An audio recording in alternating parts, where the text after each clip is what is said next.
부동산 초보들이 지금이 제일 위험한 시기죠. 분당제 시행하기 전까지 굉장히 많은 호도가 있을 것이고 그때가 제일 위험한 시기이다 라고 얘기를 했는데 지금도 많은 실패를 겪을 수 있다. 그래서 다시 한번 경고를 하려고 나왔어요. 20, 30대 10명 중 9명 나는 질병 세대다. 지금 요걸로 몰아붙이고 있어요. 원래 무슨 세대였어요? 원래 M4 세대. 집값 뛸 때부터 금융위기 맞고 집값 떨어져서 집값이라도 안정됐는데 집값 뛰기 시작하면서 집 전에 원래 3포 세대로 연애, 결혼, 출산 결국 그거 다 집 때문이잖아요. 지금 포기하고 있는 항목 5위가 집, 내 집 마련. 1. 돈, 자금 마련. 자금 마련해서 내 집 마련하죠. 결혼 왜 포기하고 있어요? 돈이 안 되니까. 돈은 왜 포기하고 있어요? 내 집 마련해야 되는데 나중에. 취업 돈이 안 되죠. 내 집 마련 다 여기에요. 사람 만날 수가 없으니까 결혼 포기하는 거죠. 사람 만나는 거 포기하는 이유는 뭐예요? 돈 때문이에요. 근데 이것을 마치 질병처럼 지금 퍼진 것인 양 이야기하고 있는데 문제는 그 전에 오른 집값 때문이었다. 작년에도 재작년에도 결혼을 포기하게 되는 이유, 출산율이 떨어지게 되는 이유에 대한 뉴스 설문조사 인터뷰 내용들이 요즘에 유튜브 알고리즘에 가끔 뜨더라고요. 거기서 얘기하면은 뭐 때문이다? 집 때문이다. 집값이 너무 비싸서 결혼할 생각을 못한다. 거기에 뭐 추가로 여성분들 같은 경우는 커리어에 문제가 갈까봐 그런 점도 있지만 그거는 일단은 결혼보단 출산이죠. 가장 큰 문제는 집이었다. 자, 그러면서 자가 점유율 및 자가 보유율은 전년 대비 소폭 감소하였다. 자가 가구의 PIR은 전년과 유사한 수준이며 전체 전국 PIR이죠. 오히려 임차 가구는 소폭 상승해서 임대료 및 대출금 상환이 부담된다고 상승했으나 또 감소됐다는 거죠. 왜냐면 집값이 너무 올랐으니까 오른 거에 비하면은 부담은 덜하네. 자, 주거 실태 보면 어때요? 이거부터가 굉장히 이상하지 않아요? 자가 PIR이 신혼부부가 일반보다 낮다. 뭐 맞벌이를 생각해서 그럴 수도 있지만 실질적으로 자금이라는 거는 나이 많을수록 올라가는 거 아니에요? 아예 그 은퇴한 세대까지 다 쳐버리는 건 말이 안 되는 거고. 그러면서 수요 지금 요청하고 있는 거 구입자금 전세대출 1순위 구입자금이죠. 근데 제가 늘 얘기하지만 지금 내 집 마련 하지 마라는 시그널이에요. 거품 많으니까. 빚내서 내 집 마련 하지 마라.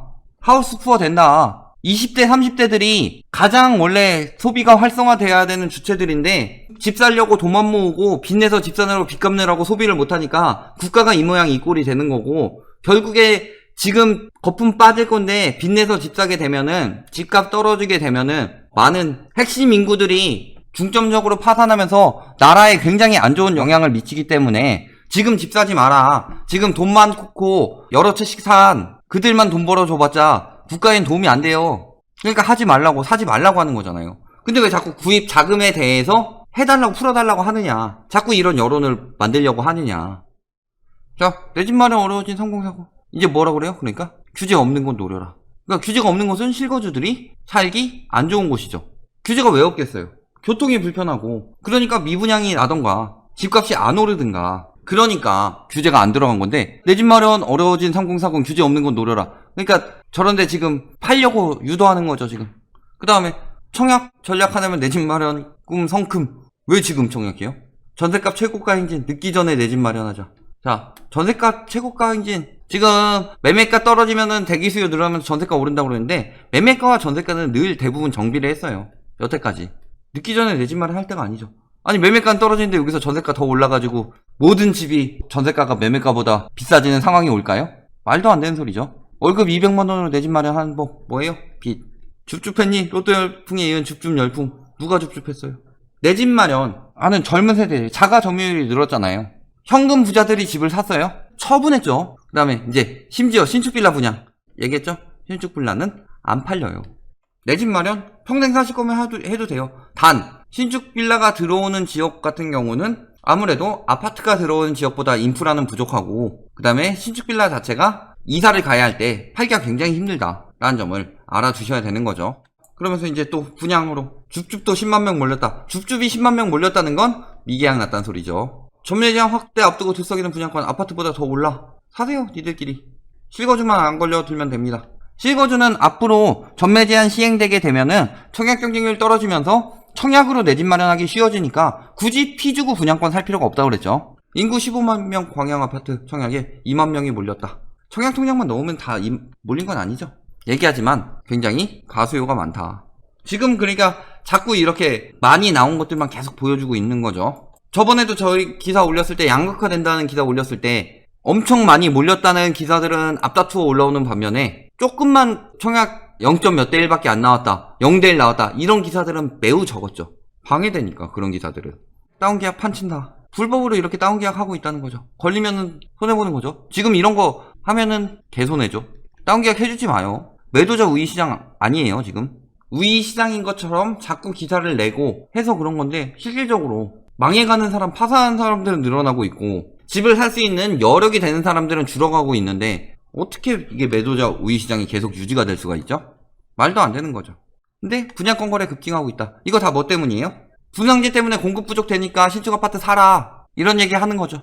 그러면서 어차피 집 못 살 거라면 갭 투기한다 라는 식으로 이야기 나오고 있죠. 보증금 승계 건수 뚝 떨어졌다가 갑자기 늘어났다.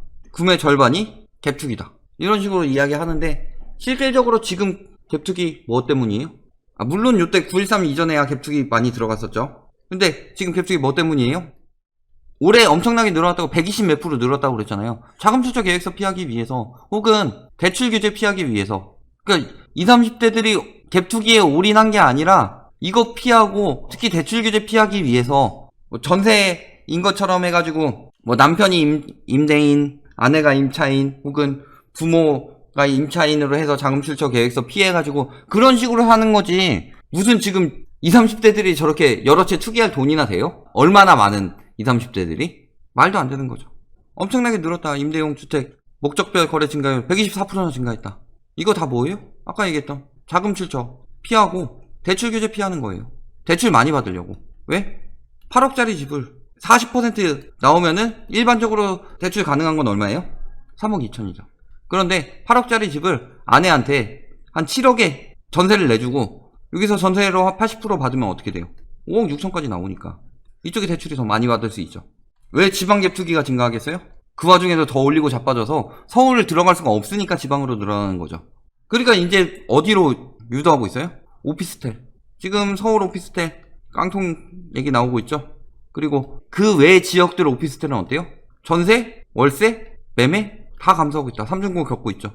시세 차익은 물론 임대 수요까지 풍부한 역세권 오피스텔이 인기다. 오피스텔은 취득세가 세죠. 일단 그렇게 잘 팔리지 않아요. 황금성 떨어지죠.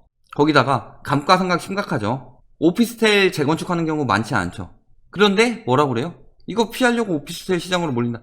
저기 건설사님 오피스텔 하고 계신데 오피스텔 좀 사주세요, 이렇게 얘기하고 있는 거죠. 지금 아파트 비싸니까 내가 오피스텔이나 뭐 빌라나 이런 걸로 사가지고 시세 차익 봐야지 라고 생각하는 순간, 그거는 진짜 초보적인 생각이에요.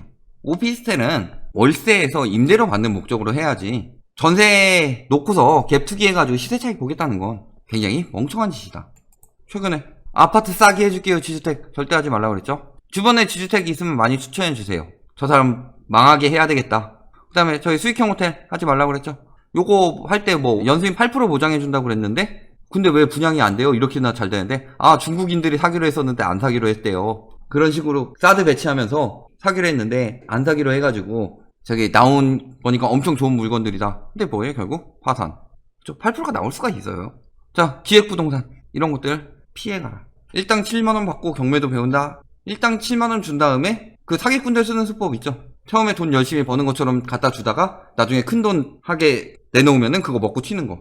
지금도 10명 중 8명 내 집 마련 필수, 주거 안정 때문이다 라고 하는데, 당연히 주거 안정 해야죠. 내 집 마련 필수죠. 그런데 그 주거 안정을 시키기 위해서 내 집 마련이 이렇게 많이 느끼고 있는데, 몇몇 투기꾼들 때문에, 몇몇 투기꾼들보다는 사실은 건설사들이 가장 크죠. 언론과 그들 때문에 집값은 너무 올라버렸고 내 집 마련을 하기가 힘들어진 상황이다. 그런데 지금 같은 상황에서 언론들이 더욱 많이 호도하죠. 항상 집값이 보합세를 보이고서 하락으로 전환해 가려고 할 때 많이 언론에서 호도를 한다. 그러니까 자꾸 이런 거 내보내면서 내 집 마련 하려는 사람들이 이렇게 많다, 수요는 충분히 많다, 자꾸 이런 식으로 하는데, 수요는 뭐예요? 집 살 사람이 수요예요? 집 사고 싶은 사람? 아니죠. 집 살 마음에다가 여력까지 있는 사람들이 수요죠. 그러니까 여력도 없는데 사람들이 그냥 이 마음 가지고 항상 공급 부족이다, 주택 보급률 가지고 공급 부족이다, 자꾸 이런 식으로 이야기하는데, 실질적으로 살 수 있는 여력 가진 사람들은 굉장히 줄었다. 그리고 마지막으로 많이 하는 거, 내 집 마련 힘들 것 같으니까 소형 아파트나 빌라 마지막에 급한 마음으로 산다. 이거 청약 자격 날아가죠. 얘기하지만 저는 분당제 시행되고 나서 가점 결국 떨어진다 그랬어요. 근데 지금 어차피 나는 가점이 한 50점밖에 안 돼. 55점밖에 안 돼. 나중에 충분히 당첨 가능한 점수인데 안 될 거라고 생각하고 여기다가 집을 사버린다. 그럼 청약 자격이 날아가요. 이런 것들 꼭 주의하셔야 되죠. 결론, 많이 하는 실수들, 항상 고점에서 산다. 전체적인 시장을 안 보고 계속 올랐으니까 더 오를 거란 마음으로 산다. 두 번째, 위험한 걸 산다. 아까 이야기했던 지주택, 호텔, 기획부동산 같은 위험한 걸 산다. 세 번째, 황금성 떨어지는 거 산다. 아까 얘기했던 오피스텔, 빌라 이런 것들. 네 번째, 청약 너무 쉽게 포기한다. 예를 들어서 서울 안 될 것 같으니까 저기 비규제 지역 청약하고, 안 될 것 같으니까 그냥 빌라나 소형 아파트, 도시형 생활주택 이런 거 사고 그런다. 기다리세요. 분양가 상한제는 일시적인 효과로 청약 가점을 끌어올리는 효과만 있다 라는 거죠. 결론, 지금 뭐예요? 현금 확보하고 기다려야 할 시기다. 그러니까 이럴 때 마음 급해지는 게 항상 초보들이 많이 하는 실수니까, 마음 급해지지 말고 자기가 알맞은 금액이 올 때가 있어요. 거품이 맡기면은 결국 그 거품은 빠진 때가 있어요. 그런데 거품이 계속 꼈으니까 안 빠지겠지 라고 생각하는 게 부동산 초보들이 가장 많이 하는 착각이다 라는 점 꼭 기억해 두시고, 지금은 이거저거 할 때가 아니라 현금 확보하고 기다려야 할 시기라는 점 꼭 기억해 두시기 바랍니다.